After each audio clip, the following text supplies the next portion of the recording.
जिस तरह के देश के हालात हैं,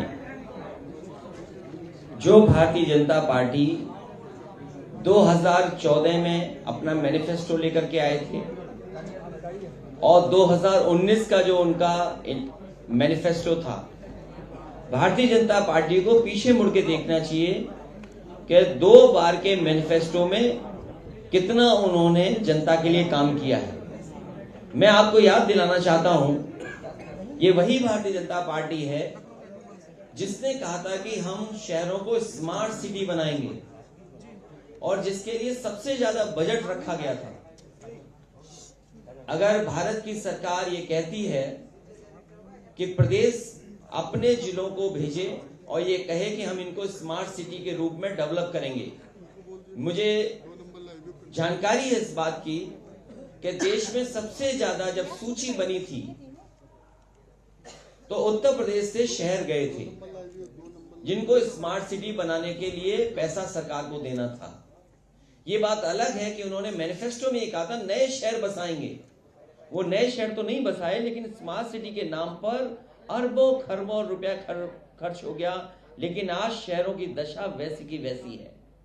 और मैं आपको याद दिलाना चाहता हूं, ये भारतीय जनता पार्टी के वही लोग हैं जिन्होंने कहा था कि हम किसानों की आय दोगुनी कर देंगे। प्रदेश सरकारें तो कोशिश कर रही हैं, जो बीजेपी के अलावा वाली सरकारें हैं, कि अपने किसानों को सुविधाएं दें जिससे उनकी स्थिति बेहतर हो।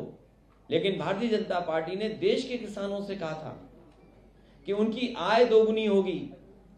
आज भारतीय जनता पार्टी बताए कि इस महंगाई में कितने किसानों की आय दोगुनी हुई है। ये वही भारतीय जनता पार्टी के लोग हैं जिन्होंने कहा हम करोड़ों नौजवानों को नौकरी दे देंगे। लेकिन आज हम देखते हैं कि बड़े बड़े कारखाने बंद हो गए, बेच दिए गए, नौकरी नहीं, रोजगार नहीं। और जो भारत सरकार के वादे थे महंगाई को कम करने के लिए, यूपी में तो कहा कि हम होली पर सिलेंडर मुफ्त करें देंगे। मुझे नहीं पता भारत सरकार ने बंगाल को क्या मुफ्त देने की बात कही होगी। अगर यूपी में धोखा दिया है तो बंगाल की सरकार को भी धोखा दिया होगा। अभी अभी उत्तर प्रदेश की सरकार ने कहा था कि हम सिलेंडर मुफ्त देंगे। 2 त्योहार निकल गए और त्योहार निकल गए, लेकिन अभी तक किसी को नहीं मिला। जिस सरकार ने स्वदेशी का नारा दिया हो, बीजेपी के लोग स्वदेशी का नारा देते थे कि हम स्वदेशी अपनाएंगे, लेकिन देखिए भारत की तमाम संस्थाओं को इन्होंने खत्म कर दिया। बड़ी बड़ी हमारी जो कारखाने थे उनको प्राइवेट हाथों में दे दिया। अगर प्राइवेट हाथों में दे रहे हैं तो किसको बढ़ावा दे रहे हैं आप? और जैसा कि मैंने अपने भाषण में कहा था कि LIC और हमारे भारत की सबसे बड़ी बैंक का पैसा इन्वेस्ट किया इन्होंने। अगर उत्तर प्रदेश की सरकार कार्रवाई कर सकती, बीजेपी के लोग कार्रवाई कर सकते हैं वहां पर अधिकारियों पर, और उस समय जिन्होंने फैसला लिया था उन पर, तो आखिरकार जो भारत सरकार की बैंकों का पैसा डूबा है, सरकार का पैसा डूबा, LIC का पैसा डूबा, उन अधिकारियों के खिलाफ कार्रवाई क्यों नहीं कर रहे हैं आज? और फिर मां गंगा कहां से बहती हैं और आखिर आपके ही प्रदेश में आकर के सागर में मिल जाती हैं। मैं ये जानना चाहता हूं कि गंगा की सफाई के लिए जो कसम खाई गई थी, गंगा की कितनी सफाई हुई है?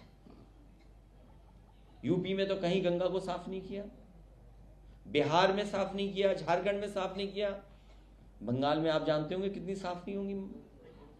बोर्ड तो लिया लेकिन सफाई नहीं की। और फिर जब इन सवालों के जवाब नहीं है इनके पास, तो फिर धार्मिक रास्ता अपनाते हैं, धार्मिक नफरत फैलाते हैं। इसलिए मुझे उम्मीद है कि जिस तरीके से 2 मैनिफेस्टोज में इन्होंने झूठ बोला है, जनता जान गई है, जाग गई है। इस बार भारतीय जनता पार्टी का सफाया दिल्ली से होगा। राहुल गांधी के विषय में जो इस समय कंट्रोवर्सी चल रही है, अखिलेश जी, राहुल गांधी के विषय में जो कंट्रोवर्सी चल रही है उनको कहने नहीं दिया जा रहा है। इसमें देखिए, कांग्रेस पार्टी के नेता ने क्या विदेश में कहा है, भारतीय जनता पार्टी को कम से कम अपने उत्तर प्रदेश के मुख्यमंत्री जी ने जो सदन में कहा, इंग्लैंड की प्रधानमंत्री का भाषण जो अंग्रेजी में था उसका हिंदी में अनुवाद कर करके उन्होंने समाजवाद के खिलाफ बोला।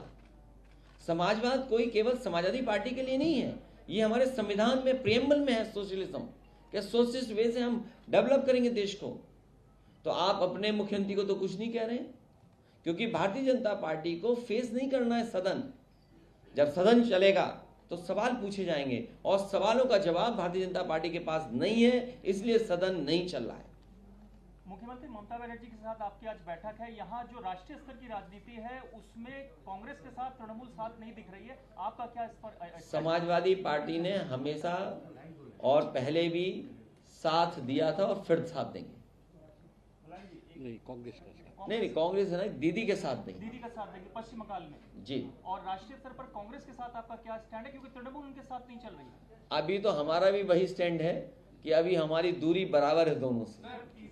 अभी आप तमिलनाडु गए थे, उसके बाद आज आप कोलकाता, आपने लगातार नेशनल लेवल पे प्रोग्राम चल रहे हैं, तो थर्ड फ्रंट की क्या होता है, क्या फॉर्मेशन? मुझे उम्मीद है कि किसी न किसी रूप में उसको फ्रंट बोलिए, गठबंधन बोलिए या अलायंस बोलिए, मुझे उम्मीद है कि चुनाव से पहले आपको दिखाई देगा। और देश में परिवर्तन सभी चाहते हैं, क्योंकि देश का जितना नुकसान भारतीय जनता पार्टी ने किया इतना कभी किसी दल ने नुकसान नहीं किया होगा। तो त्रिकोण बन रहा है, आप कह रहे हैं कि राजनीति में राष्ट्रीय स्तर पर त्रिकोण बन रहा है, जिसमें एक थर्ड फ्रंट अलग होगा, कांग्रेस का अलग होगा। देखिए ये बात अभी कैसे मैं क्या कहूं।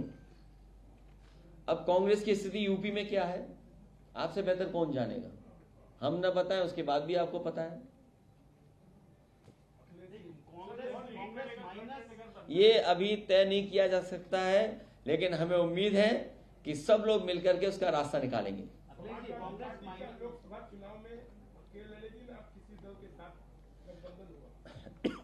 उत्तर प्रदेश में जो समाजवादी पार्टी के साथ गठबंधन में हैं, हम उन्हीं के साथ चुनाव लड़ने जा रहे हैं।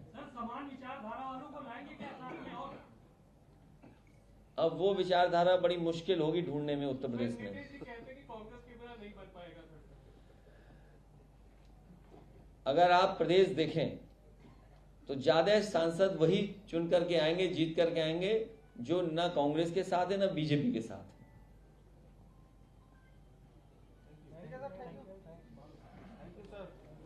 यानी आप त्रिकोण को रूल आउट नहीं कर रहे हैं, थर्ड फ्रंट की संभावना है माइनस कांग्रेस। मैंने क्या कहा उनके जवाब में, मैंने कहा कि बंगाल में कौन जीतेगा, दीदी ज्यादा जीत करके आएगा, झारखंड में कौन जीत करके आएगा, या बिहार में कौन जीत करके आएगा, या उत्तर प्रदेश में कौन जीतेगा। ये विषय नहीं है कि कौन आगे रहेगा, विषय ये है कि देश को बर्बाद करने वाली भारतीय जनता पार्टी देश से हटे।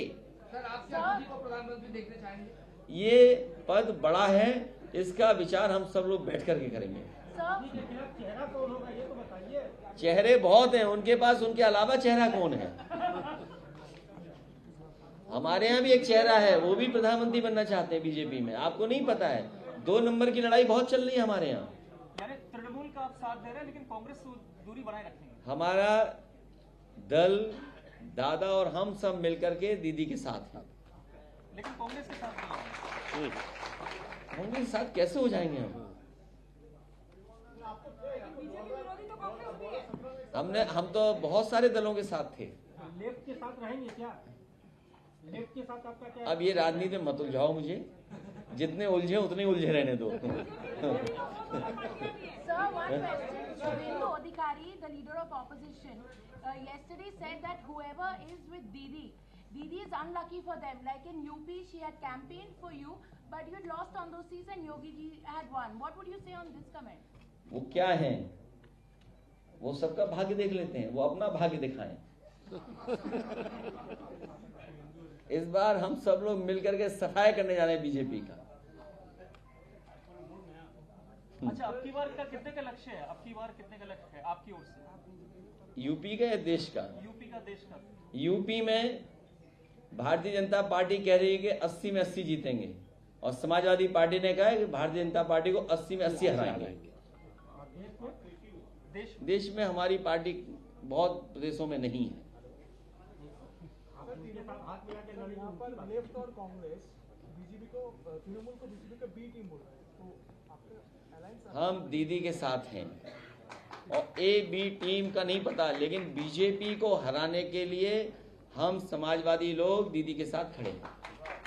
नमस्कार, मैं हूं मानक गुप्ता। अगर आपको हमारा ये वीडियो पसंद आया हो तो इसे लाइक और शेयर जरूर करें, और हां, हमें सब्सक्राइब और फॉलो करना ना भूलें ताकि आप देश और दुनिया की कोई खबर मिस ना करें। तो जुड़े रहिए हमारे साथ और देखते रहिए News 24।